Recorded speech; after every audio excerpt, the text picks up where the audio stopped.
Welcome. Discover the power of the collective creativity. Join us on the Creative Catalyst Hive for inspiring stories, practical tips, and expert guidance to unlock your creative potential. Ignite your creativity. Join the Hive. With Jessica. Hey, Jessica, how are you today? I'm doing great. Good, good. Hey, thank you for joining me on the podcast. I was just hoping to pick your brain on a few things. The first question we always like to ask our guest is, what does creativity mean to you? A very therapeutic thing for me, and it just makes me happy, and it helps keep all the happy hormones there. So yeah, Nice. Good, good.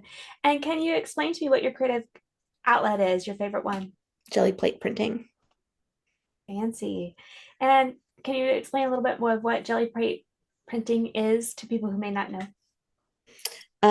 So jelly plate printing is like a sheet of jello, a very like thin sheet of jello. Sometimes they're shaped differently, and sometimes they're big circles or tiny circles, and they're fun to play with because you can take a brayer, which is kind of like a roller, paint roller, and spread paint all across it, and then take like uh, bubble mailers or like the um, just all kinds of random things, and even the end of your paintbrush, and draw into it, and then print.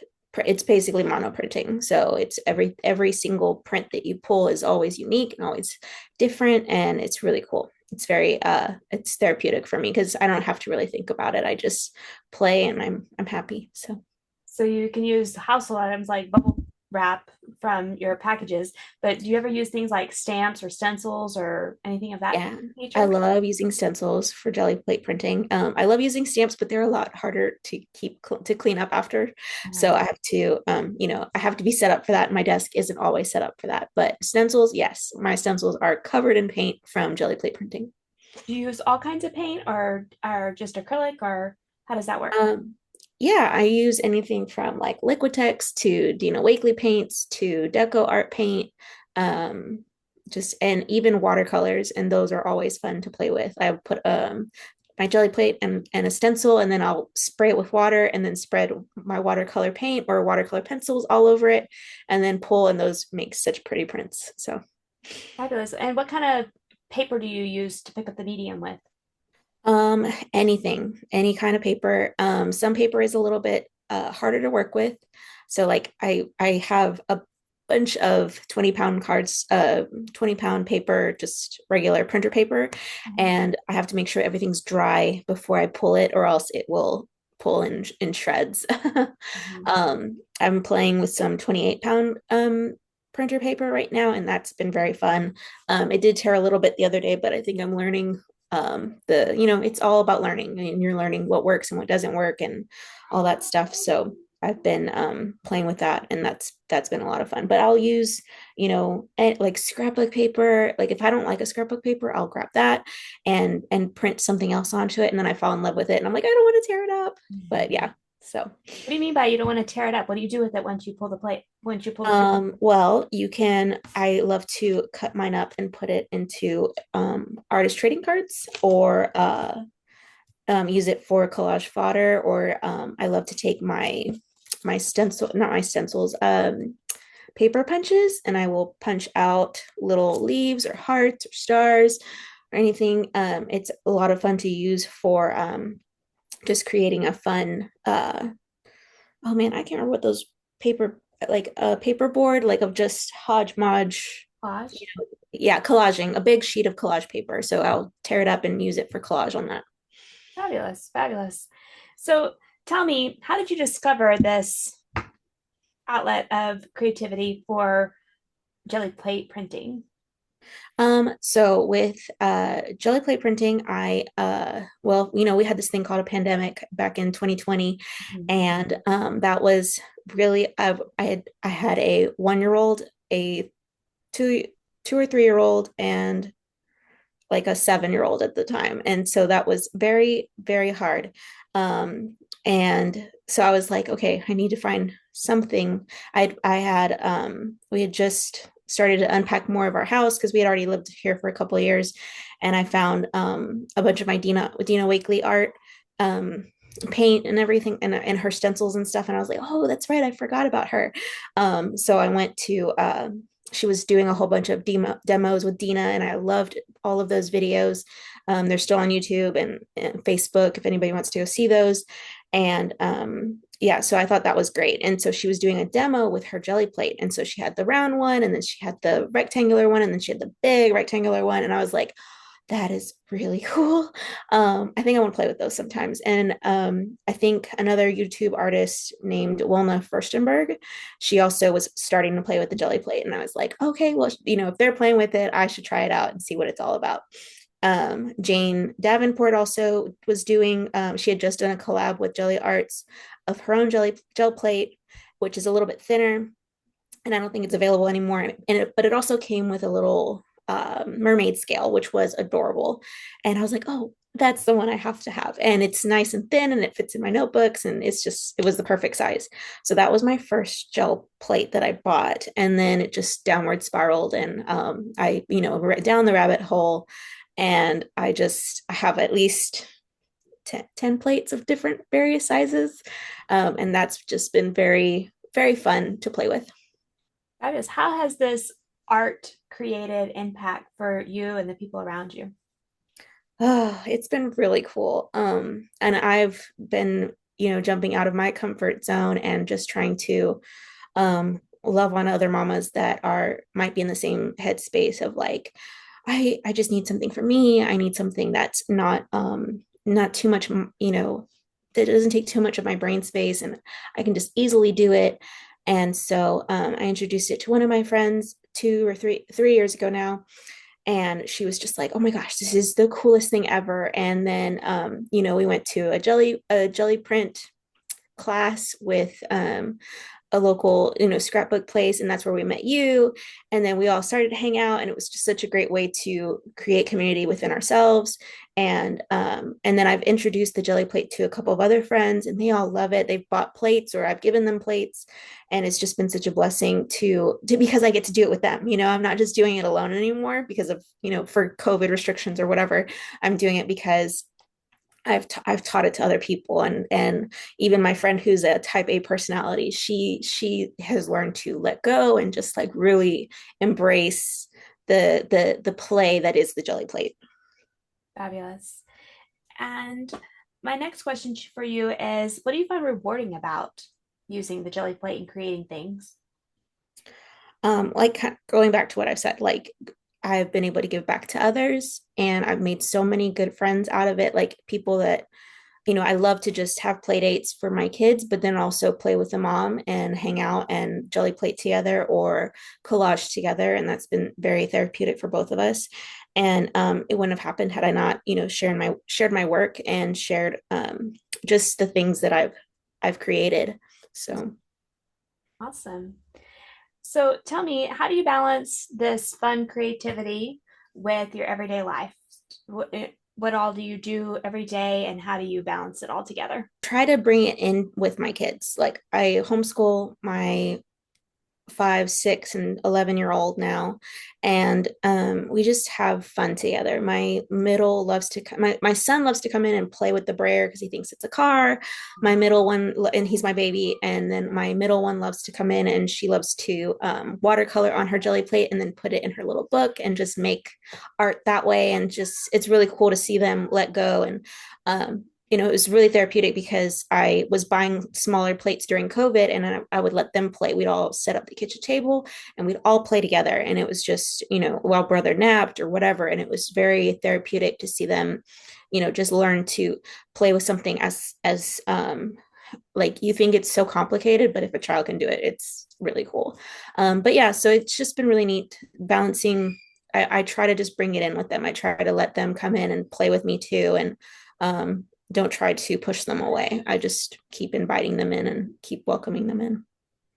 Do you use the jelly plate outside of your home in any capacity besides when you're playing? Yes. I've I teach at our cooperative once a week, Mhm. and I've started to when I first interviewed for the cooperative, I brought a bunch of art journals, and I kept telling them about the jelly plate because I just loved it so much. And that was 3 years ago. And so last year, I believe, was the first year that I was able to actually buy small plates for my students, and that's been such a gift. So they've loved it. I've seen them really flourish with it.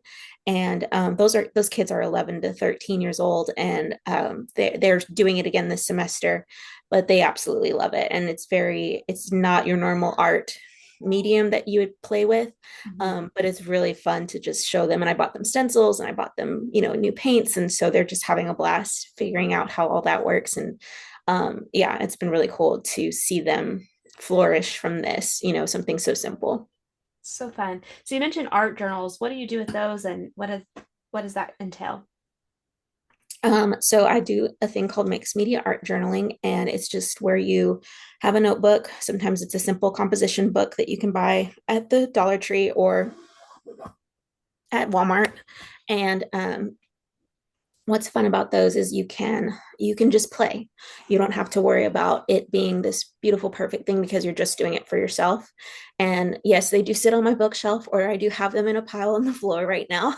Mhm. But it's something that it's been like a 10 to 15-minute time just for myself to play and to create and to not stress about somebody seeing it. It's kind of like journaling, like keeping a diary, but it's all art. So that's been very therapeutic for me, and I've loved doing that for the past several years. Fabulous. And do you still do it in a composition notebook, or do you do all kinds of I do notebooks? it in all kinds of notebooks. My friend and I go to Ollie's or to Five Below when we found sketchbooks that have good paper, or random, like journaling notebooks that you'd think would be for journaling, but we've used them for art journaling, and we've seen how they picked up, the jelly plate really well, and so that's been really fun. So I don't quite just do it in a regular mixed media journal, but I do have those. I just haven't finished. Right, right. You kind of do multiple books at one time. Right. Yes. Fabulous. Can you, if we had a listener who wanted to get into art journaling and using the jelly plate, do you have any tips or tricks or ideas of where someone could start? So I would say like I mentioned earlier is to go to Five Below or go to Walmart, find yourself a little art journal that's maybe, if you get intimidated by a big journal, get a smaller journal. If you're intimidated by a small journal, get a big journal. But you won't know unless you start somewhere. I'd say go and pick out like 4 or 5 of your favorite colors from Hobby Lobby or like of deco art that they're literally like $1 or $2 or something, and then pick black and white because you can always get great value from both of those colors, or you can always, make your colors bolder, make your colors softer. And just start. You have to figure it out by doing it yourself. You can't just, I watched a lot of videos for a long time of other artists doing their craft. And for a long time, I liked it, but then I would have a lot of, oh, I just would like to do that. And so but I couldn't figure out what I liked until I started using up my own supplies and using what I had on hand. Mhm. So What yeah. happens if you make something and you don't like the way it turns out, or it looks like mud because all the colors mixed together and turn brown? Like, what do you do? I will gesso over it, or I will cut it up, or I will, I will collage on top of it because it always makes a good background. Um, or stencil over it, or use, the cutout, the paper punches. There's always, Dina always says, there's 100 ways to fix things. You don't have, and if you don't like it, that's okay. Just throw it away. It's okay to just throw it away and say like, okay, well, we tried. We like, that's the biggest thing, is that you put forth effort and you did it. You figured out how to make brown. Mm-hmm. And just throw it away and say goodbye. Thank you. There's more paper. There's always more paper. Mm-hmm. Awesome. My next question to you would be, if you could leave our listeners with some sort of creative exercise to just go and try, what would you leave them to do? Paintbrush, grab some paint, and open up your notebook and hold your paintbrush from like Sorry. So like if this is a paintbrush, I don't want you to hold your paintbrush here because that's a lot of control. I want you to have looser control. So hold your paintbrush from the end of the tip of the brush and just play and see what kind of marks you make. If it means like lots of small dabs, then that's great. If it's lots of big movements, but what matters is that you're moving your body and you're waking up your mind in that regard. So it's like, you know, just pick what makes you happy and try to go with your instinct. That's my biggest thing. So you don't even have to start with the jelly plate, but at the same time, you also don't have to paint a masterpiece. You can just drop paint on the page and see what it does. Right. Exactly. Fabulous. Is there anything that you want to share with our listeners as far as how art journaling has helped you heal or get through things or overcome anything like that? Art journaling can be very therapeutic for me, and I feel like it can be very therapeutic for anybody. And I've been through a lot of things in my life. We've been through church hurt. We suffered a miscarriage between our oldest and our middle child. And those were all, especially my miscarriage was very a big emotional, like, oh, like it just really shocked me and my body and my mind. And I needed something that could help kind of like bring me back to myself and to my family and stuff like that. And so for me, art journaling really helped me just ground myself again. And I it has helped the word become the Bible help become more alive to me because I of choosing to art journal or Bible art journal or whatever. Um and so yeah, like I every time I've ever struggled mentally, I always go back to art journaling. And I just, even if it's all part of the process. So even if all you do is paint that day, you art journaled. If all you did was, stamped down 100 images while you were watching Netflix, you art journaled that day. If that's all you can do, like just do what you can. So yeah. How much time a day or how often do you art journal? I try to do it once a day. At least for like 10 to 15 minutes, either away from my babies or with them, or I always try to have a bag of some kind of art medium with me.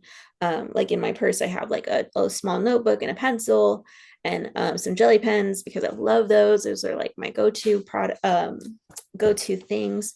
And and then I have like a bigger bag that has, lots of art supplies that I'll get overwhelmed by or what. And then I'll be like, okay, just, pick whatever is your favorite right now, pick what you like right now and use that. So yeah.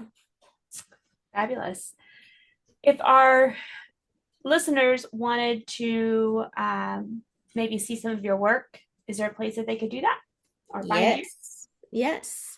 My Instagram is at his beloved, sorry, let me say it again. His dot beloved dot ones. And everything is spelled out. And that's my Instagram that I've been using for Bible art journaling and for regular art journaling and artist trading cards and maybe some jelly printing. I don't know if that's in there, but my hope is to do that eventually. Nice, nice. And so then we will link that in our show notes as well. And is there anything that you want to leave as inspiration for our listeners before we jump off? Just to start, like just to, trust your gut. That's the biggest thing is to, if you want to try that color, if you want to try all the colors, just do that, and just because there's always more paper and it's not this, nobody is looking over your shoulder there. You're just there having craft time by yourself. Um, and it's just for you, or it's just for, whoever you want it to be for. But you won't know unless you start somewhere and you follow your gut and trust your instinct as you create. Yeah. Um, what's the biggest or best gift that you've seen given based on the art journaling that you've taught somebody else or you've done yourself? Maybe somebody's given as a gift and Oh yeah, yeah. So I was talking about my friend who's the type one that I mentioned earlier, and she had a friend that was from coming from out of town, and he's been struggling with a lot of things. And so her family, her husband and him are good friends, and they hosted him for a couple of months. And during that time, she decided I got on this kick of no so journals from Make Journals on Amazon or YouTube. I mean, not Amazon, on Instagram. And so when I saw her, video, I started to share it with other people. And then I made it with my friend. And she was like, I really want to make this for our friend that's, having a hard time. And so she was like, look, I did it. Like she was so proud of herself and she did it independently away from me. And I was just like, oh my gosh, like you were like, it was really cool to see her just play and have fun. And then she gave it to their friend and he was just blown away and just was so blessed by it because he's a words of affirmation kind of guy. And so she had all the guys from their, online gaming community write him a note and just kind of encourage him in his season of life. So that was really cool. Yeah, I think that's definitely some inspiration for the rest of us to, at the very least, provide words of affirmation, and you can do it in a fun, artsy way. Yeah, yeah. Well, thank you, Jessica, for your time, and I greatly appreciate your tidbits of Thanks. how we could heal using art journaling, specifically with the jelly plate. So Yeah, appreciate awesome. it. Thanks for having me. Bye, friend. Bye. Join the hive where ideas thrive, a buzzing hub of creativity alive. The Creative Catalyst Hive, your guiding light. Ignite your spark, take flight. Thanks for listening with your host, creativity coach, Misty Hummel.